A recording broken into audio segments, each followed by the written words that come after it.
to discuss the importance of keep cooking with heat stable oils, and the fact that most Chinese people use peanut oil or high heat stable like avocado oil, especially organically derived Avocado oil is good, right? All right, so the whole idea is that cheaper grade oils and vegetable oils have multiple sites. The polyunsaturated actually is worse for you because in a high heat temperature environment and in your body, you will oxidize those up and create multiple sites of peroxidation. So when those oils get into your system, what is going to happen? All right, they don't lay in the membranes properly, and they give rise to like leakage, and they give rise to antioxidants usage, because your body will use its own antioxidants to try to keep the polyunsaturates from oxidizing, because it's very, very bad for your body. It's like fats become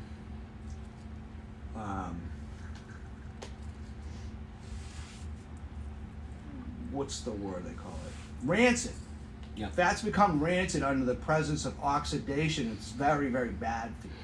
So if you take these polyunsaturates and use them for cooking, you're actually making them rancid, creating all these sites of peroxidation and doing your body a lot of damage in the long run. Because what happens in the body when you're making energy, you have to have like tight components and tight junctions. And the more your cell membranes leak, the less effective your whole body is, especially with your brain, your mitochondria, all that. So the more peroxidized or peroxidizable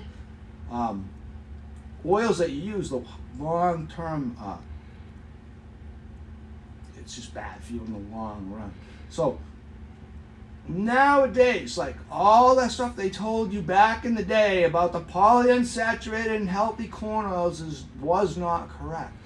Now the new science backs up that high stable heat oils like peanut oil, avocado oil that are non-extracted in organic solvents, which is another whole topic.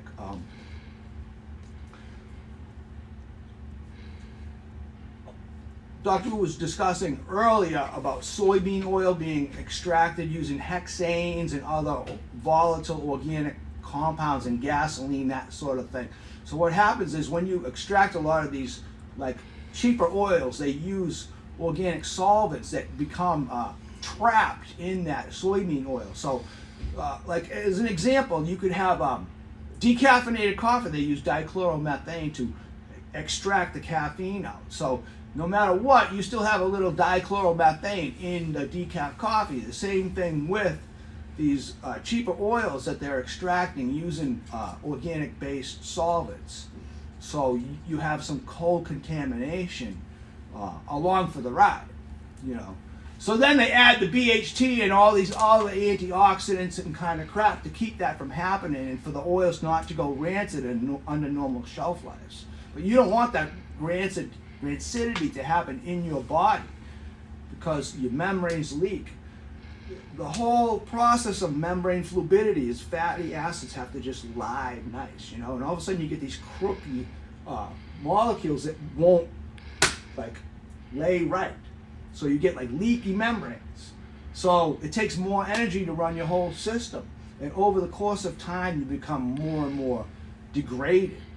So the average American, if you totally stop taking any of these polyunsaturates, all this other crap, it take 5 years for that crap to like work its way through your body. 5 years to get rid of all the polyunsaturates that Western medical science told you was so good back in the day. You know? Yeah, right, so like almost everything they told you is wrong. You know what I mean? Almost everything they ever told you from scratch. You know? Take something like an avocado that has that fat, right? Polyunsaturated fat. See, most people like avocado oil is not avocado seed oil though. It's actually the flesh of that avocado and then they press it. So the organic cold pressed avocado oil, if you can get that, that's really good. But it's not the seed oil at all. It's like actually from the, Skin. like a big guacamole The compressed. extraction pit. Yeah. Eating an avocado, that's healthy for you, right? Oh, amazingly healthy. Okay. Because it's like right there and fresh. But avocado oil, that fresh stuff that you can buy, you know, virgin, cold pressed, I mean, that stuff, you can rub it all over you. It's full of all sorts of good stuff in it. It's when Coconut. they extract those oils with organic solvents that you're getting into the problem, because you're like kind of co-combining, because like dissolves like. Once you get like things dissolved together, it's very hard to separate them out. Given, you know, Coconut oil is a good one. coconut oil is bomb. Yeah. That's like, so back in the day they used to say palm oil, coconut oil, all those solid oils at room temperature were bad, but that's actually totally not true.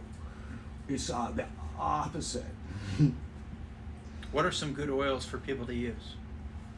Avocado oil. Yeah, avocado, olive oil, the coconut oil. I use olive oil. Yeah. But olive oil is not okay to cook with at high temperatures, correct? There's Some, a yeah, flash point. I mean, mostly people, you can smoke that up pretty easily, you know. So most olive oils aren't recommended for high temperature cooking, I don't think, but for just consumption, you know, like a good way to like shift your way towards a more ketogenic diet or whatever is to take the olive oil with scrambled eggs and, you know, more of a high fat diet that'll I mean, he mean it's medium heat. You make soup okay, but not Chinese cooker. Chinese Yeah. deep fry or stir fry is too the heat too high. That mean he talking about like medium heat. You make soup, salad is olive oil is very healthy. Salad, yeah. So yeah, if anybody had any questions about any of this kind of Sesame stuff. oil, okay? Sesame oil is bomb too. It's really, really good, and that's one of the best oils to use in general too.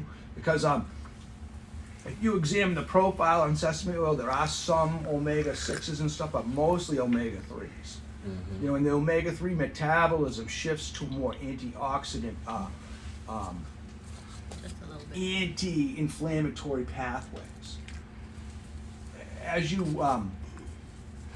use some of these oils that people aren't used to using, it shifts the into some the whole fatty acid metabolism. You could talk about what it Right. it shifts it more towards an inflammatory process. There's a split in the pathway. So